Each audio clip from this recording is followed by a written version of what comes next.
The Aldarian Council gathered in their hidden base deep within the Rocky Mountains of Proxima IV.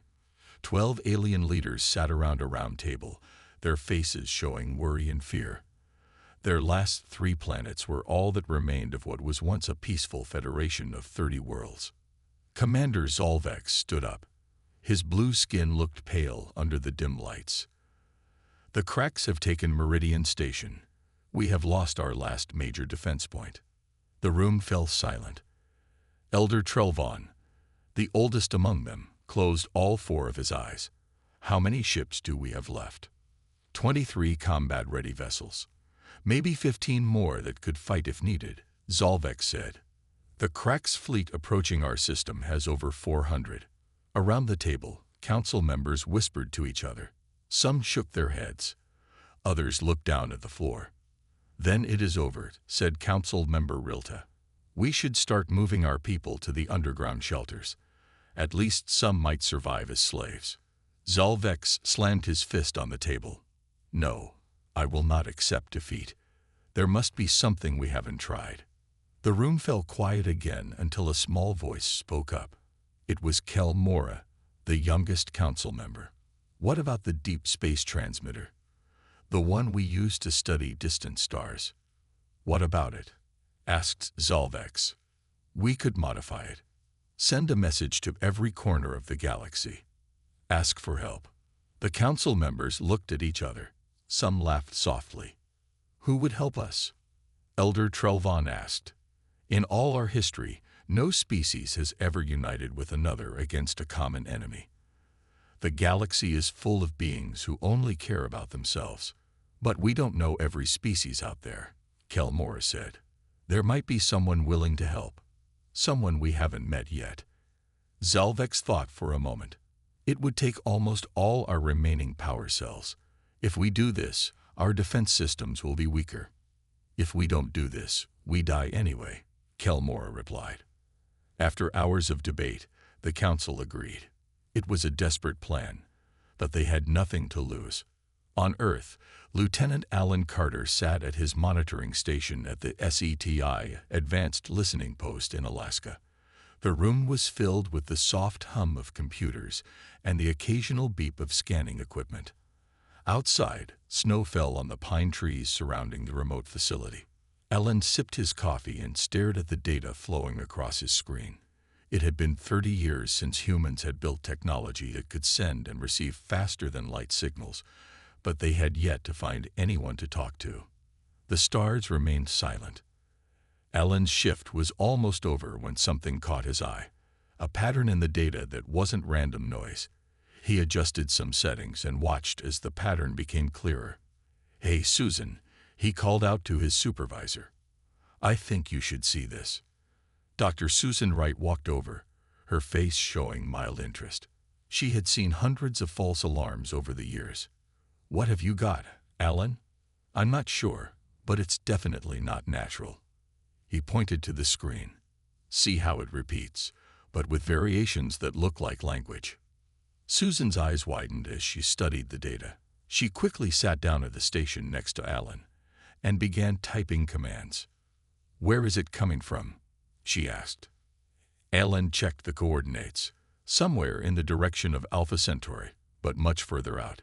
It's hard to pinpoint exactly. Susan picked up a phone and dialed a number she rarely used. "This is Dr. Wright at Alaska SETI. Get me the director." Now, within an hour, the quiet listening post became a hub of activity. Scientists and military personnel filled the room, all focused on the strange signal from deep space.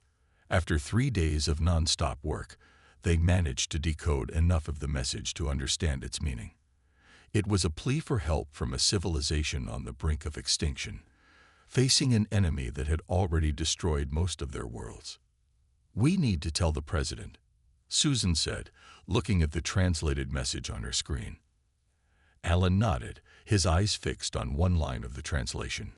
"Please, if anyone can hear us, we are the last of the Aldarians, and we are about to die." 3 days after the alien message was received, President Diane Powell sat at the head of a long table in the White House's secure meeting room. Around her were the Joint Chiefs of Staff, NASA officials, and leaders from every country with space capabilities. The room was tense. On screens along the wall, the translated alien message played on a loop. Maps and star charts covered another wall, showing the location of the Aldarian worlds. "So we know they're real," the president said, "and we know they need help." General Frank Miller nodded. "Yes, Madam President. Our best scientists confirm the message is authentic. These Aldarians are fighting a losing war against something called the Krax Imperium, and they're asking for military help," asked the Chinese ambassador, Mr. Liu. Dr. Susan Wright, called from Alaska to explain the message, stood up. "They're asking for any help at all. Their message describes an enemy that destroys entire planets. They've lost most of their civilization already." President Powell looked around the room. "I need options. What can Earth do?" Silence fell. Finally, Admiral Gregory Holt cleared his throat. "Madam President, between all nations represented here, Earth has over 2,000 ships capable of reaching the Aldarian system. But they're not warships," the Russian president said over video link. "They're research vessels, colony ships, cargo carriers." "They could be," Admiral Holt said. "Every nation has military space technology they haven't shared. If we combine our knowledge, our weapons systems could be adapted to these ships." President Powell stood up and walked to the window. Outside, the White House lawn was peaceful. People walked by, unaware that humanity was facing its biggest decision ever. "If we do nothing, an entire alien civilization dies," she said. "If we help, we reveal ourselves to the galaxy. We could be next on this empire's list." For 3 days, Earth's leaders debated. Scientists built models of possible outcomes. Military leaders assessed risks. Ordinary people around the world held their breath as news leaked that aliens had contacted Earth. On the 4th day, President Powell addressed the United Nations General Assembly. "We have always wondered if we are alone in the universe," she said to the gathered world leaders. "Now we know we are not. Our first contact with alien life has come in the form of a desperate plea for help.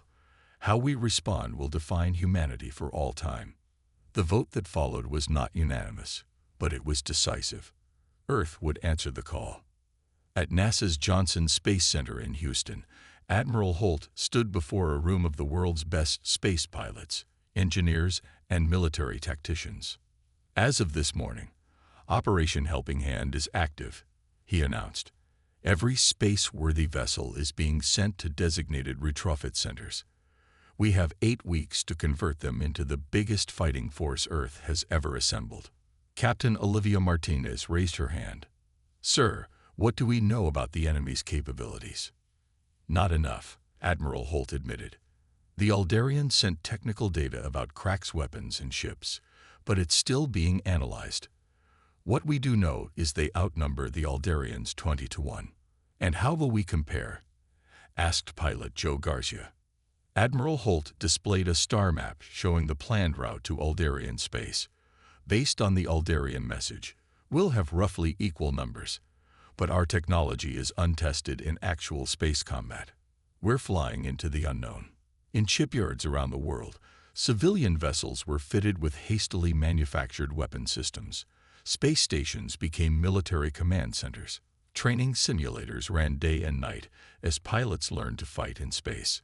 At Cape Canaveral, Lieutenant Samantha Miller watched crews loading supplies onto the UES Defiant, a former scientific research vessel now bristling with missile launchers and energy shields. "Do you think we can win?" asked her friend, Communications Officer Jack Peters. Samantha looked up at the ship. "I don't know, but I know we have to try." 3,000 miles away, in his small apartment in Alaska, Alan Carter packed a bag. His discovery of the alien signal had earned him a place on the flagship of Earth's fleet. As he looked at the night sky through his window, he wondered what waited for humanity among the stars. The message he had found repeated in his mind. "Please, if anyone can hear us, we are the last of the Aldarians, and we are about to die." "We hear you," Alan whispered to the stars. "We're coming." Lieutenant Samantha Miller stood at the viewing window of the UES Defiance Bridge. Outside, thousands of ships gathered in Earth's orbit. It was the largest fleet ever assembled by humans. Ships of all sizes and shapes formed a vast cloud around the planet. "It's amazing," Jack Peters said, joining her at the window. Russian ships flying next to American ones. Chinese vessels sharing data with European ships. Who would have thought? Samantha nodded. Nothing brings people together like a common cause. Over the ship's speakers, Admiral Holt's voice rang out. "All vessels, this is Fleet Command. Final checks complete. Prepare for departure sequence." Samantha returned to her station. As the ship's tactical officer, she had spent weeks studying the limited information they had about Crack's weapons and defenses. She still felt unprepared. Captain Steve Rogers entered the bridge. The crew stood at attention. "At ease," he said. "We're making history today. The first human fleet to leave our solar system with purpose. The first to answer a call from the stars." He looked at each crew member. "I'm proud of all of you." Outside, the first wave of ships began to move. One by one, they activated their engines, glowing blue against the blackness of space. "Hyperdrive systems online," reported the engineering officer. "Ready when you are, Captain." Captain Rogers sat in his command chair. "Lieutenant Miller, are our weapons ready?" "Yes, sir. All systems check out." "Communications?" Jack nodded. "Clear channels with the rest of the fleet, sir." "Then let's not keep the Aldarians waiting any longer. Engage hyperdrive." The stars outside the window stretched into lines of light as the UES Defiant, along with 3,000 other ships, jumped into hyperspace. The journey would take 3 months. Earth scientists had used the Aldarian star maps to plot the fastest route. During that time, the fleet trained constantly. In the Defiant's simulation room, Samantha ran combat drills with her tactical team. Again, she said after another failed attempt to defeat a simulated Crack's warship, "We need to be faster." In the mess hall, Jack sat with Alan Carter, who had joined the Defiant as a special communications advisor. "Do you ever wonder if we're doing the right thing?" Jack asked. "Going to fight someone else's war?" Alan stirred his coffee. "I've listened to those messages every day for weeks. I've heard children crying in the background. I've heard the fear in their voices." He looked up. "Yes, we're doing the right thing." Throughout the fleet, similar conversations happened. Doubts mixed with determination. Fear balanced with courage.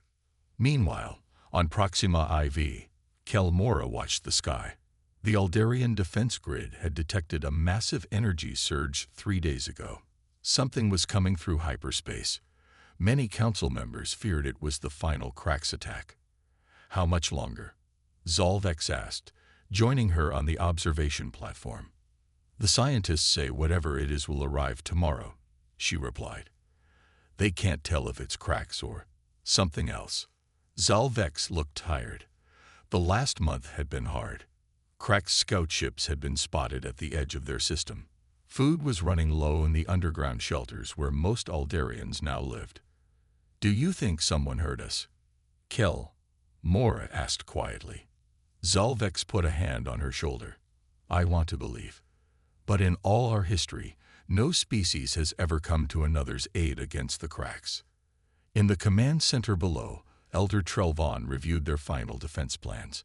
If the Cracks came in full force, they would last perhaps 2 days. He looked at the pictures of Aldarian children on the wall. They had been drawing what they remembered of their home worlds, now destroyed. "We need a miracle," he whispered. Back on the Defiant, Samantha checked her tactical display one last time before going off shift. The fleet was now just hours away from arriving at the Aldarian system. "Lieutenant," Captain Rogers called. "Get some rest. Tomorrow will be a big day." "Yes, sir," she replied. But as she walked to her quarters, she knew sleep would not come easily. Tomorrow they would either make first contact with the Aldarians or face the Cracks in battle. Either way, humanity was about to truly enter the galactic stage. As the lights dimmed for night cycle, the fleet of Earth continued through hyperspace, 3,000 ships strong, racing to answer a desperate call from the stars. The fleet of Earth ships dropped out of hyperspace at the edge of the Proxima system. On the bridge of the UES Intrepid, Admiral Holt watched as the stars returned to normal. All ships accounted for, reported his second-in-command. 3,012 vessels present and ready. Deploy in defensive formation, the Admiral ordered, and open a channel to the Aldarian homeworld. The communications officer worked at her station. Channel open. Sir. Admiral Holt straightened his uniform and spoke clearly. This is Admiral Gregory Holt of the Earth Defense Alliance. We received your call for assistance. We stand ready to help. Silence followed. The bridge crew waited nervously. Finally, a voice came through, speaking in broken English that the translation computers had taught them during the journey. This is Elder Trelvon of the Aldarian Council. You came. From where? How many are you? We are from Earth, Admiral Holt replied. We've brought 3,000 ships. The transmission suddenly cut off. For a moment, the bridge crew feared something had happened. Then they heard sounds coming through the speakers, strange alien noises that the computers translated as cheering and celebration. They seem happy to see us, Captain Steve Rogers said with a smile. Send a shuttle to their main planet, Admiral Holt ordered. It's time to meet our new allies face to face.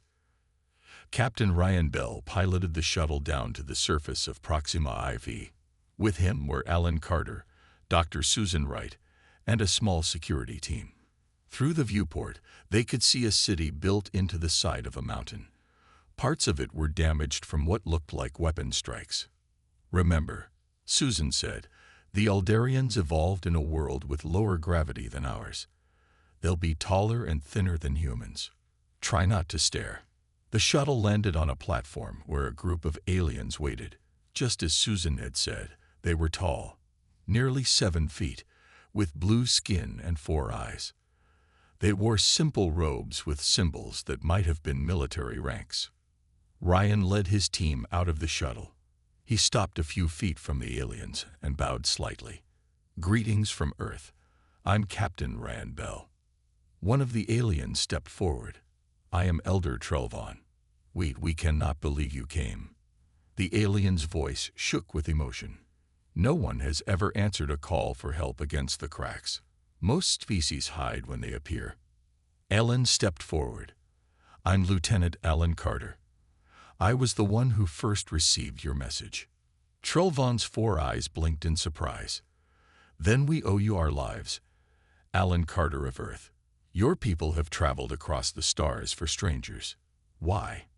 Alan looked at his fellow humans, then back at the alien. Because it was the right thing to do. The aliens led them into a large hall carved from stone. Maps and holographic displays showed the nearby star systems. More Aldarians gathered to see the humans, whispering among themselves.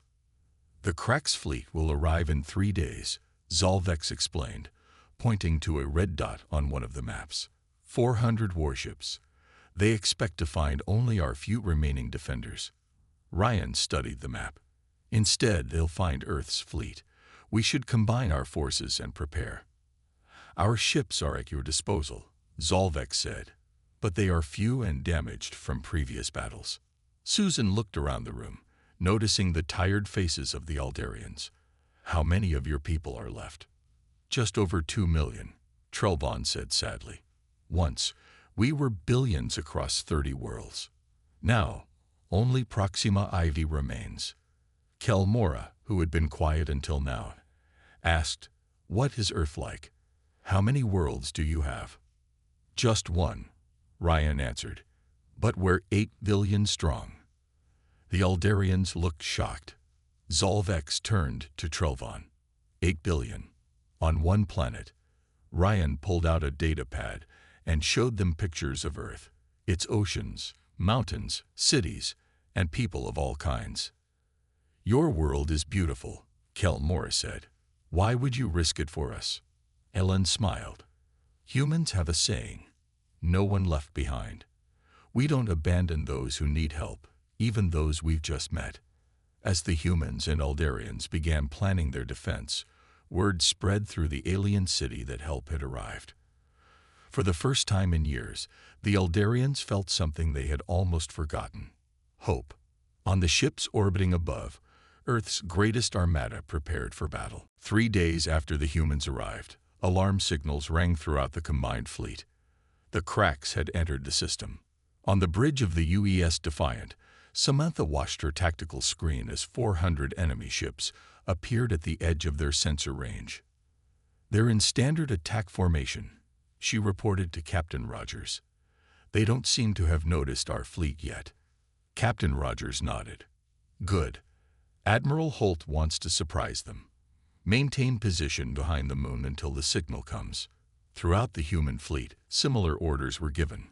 The Earth ships had hidden themselves around various moons and planets in the system. The Aldarian ships, what few remained, waited in orbit around their homeworld as bait. In the fighter bay of the carrier UES Normandy, Colonel Olivia Martinez briefed her pilots one last time.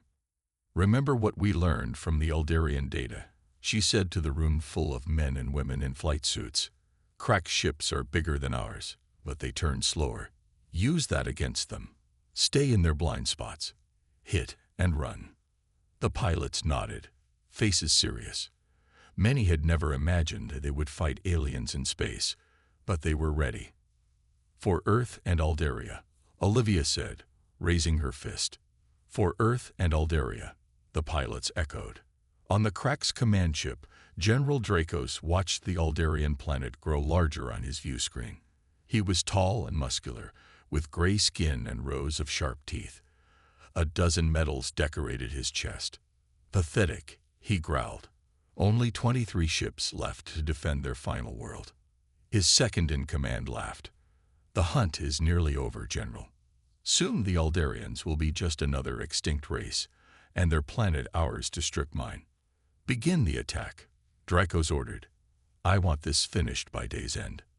The Crack's fleet moved forward, weapons charging. Their massive ships, some 5 times larger than Earth's biggest vessel, formed a wall of destruction. The remaining Aldarian ships moved to meet them, seemingly on a suicide mission. Admiral Holt watched from the UES Intrepid as the Cracks approached. "Wait for it," he said quietly. "Let them commit fully to the attack." When the Crack's fleet was fully engaged with the Aldarian defenders, Admiral Holt gave the command. "All ships, attack now." From behind moons and planets, from hiding spots in asteroid fields, 3,000 Earth ships suddenly appeared. They swarmed toward the surprised Cracks from all directions. "What is this?" General Dracos roared as his sensors showed hundreds of new ships. "Where did they come from?" Before his officers could answer, the first wave of Earth fighters struck. Small, fast ships darted between the massive Cracks vessels, firing missiles at weak points the Aldarians had identified. On the Normandy, Olivia led her squadron through a tight formation of enemy ships. "Target their engine exhausts," she ordered. "Fire and break off." Missiles streaked toward the Crack ships, exploding against their hulls.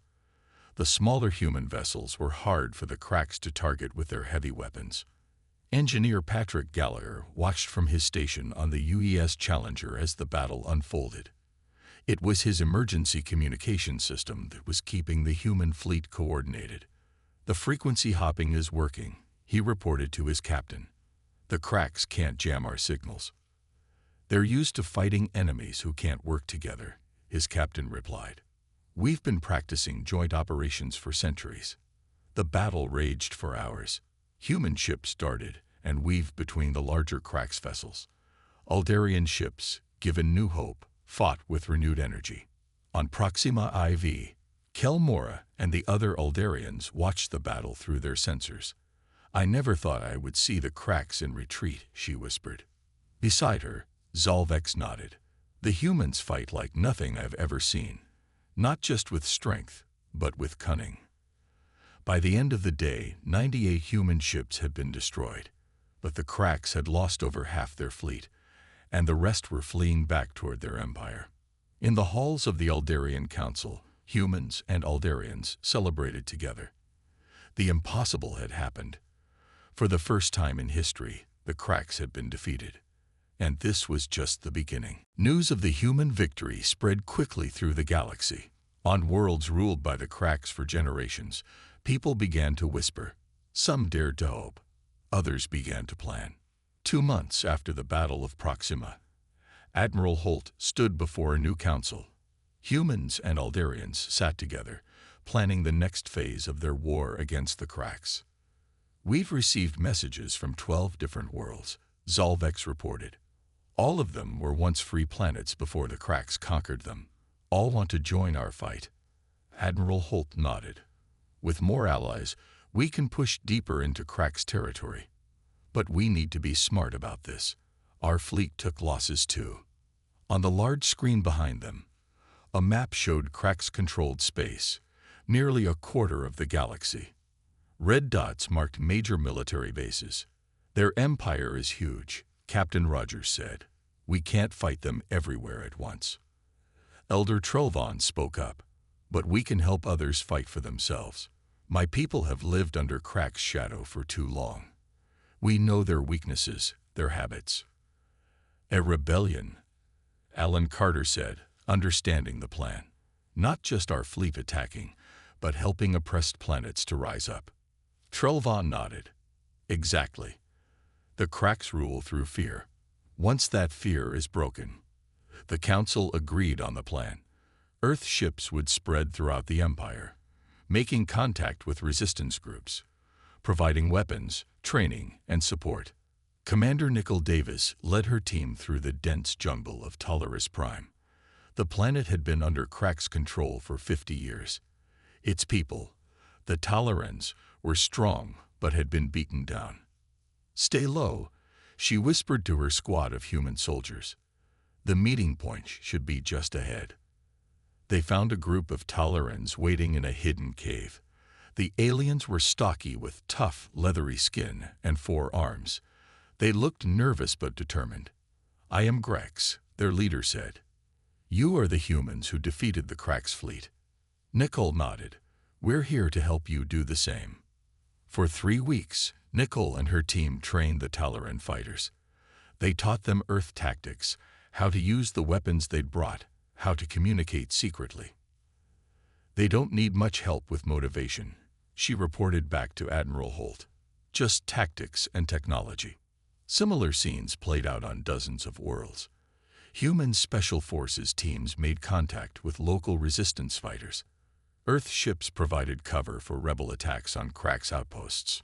On Earth, factories worked day and night building more ships. Reports of the war reached every home. Volunteers lined up at recruitment centers, eager to join the fight. President Powell addressed the United Nations. When we answered the call from space, we did not know we would start a galactic revolution. But that is what has happened. Earth stands with all free peoples. General Dracos stood before the Cracks Emperor, his head bowed in shame. The throne room was dark, lit only by dim red lights. You have failed, the Emperor said, his voice cold. The humans were supposed to be crushed at Proxima. They fight like no species we have encountered, Dracos said. And now they spread rebellion throughout our territories. 20 worlds have already risen against us. The Emperor stood, his massive form towering over Dracos. Then we must make an example. Prepare the planet killer.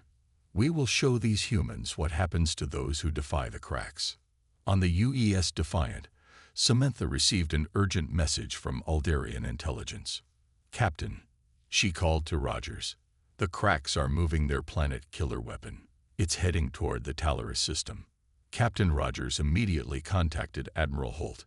Sir, we have reports the Cracks are deploying their planet killer. Nicole and her team are still on Talaris Prime.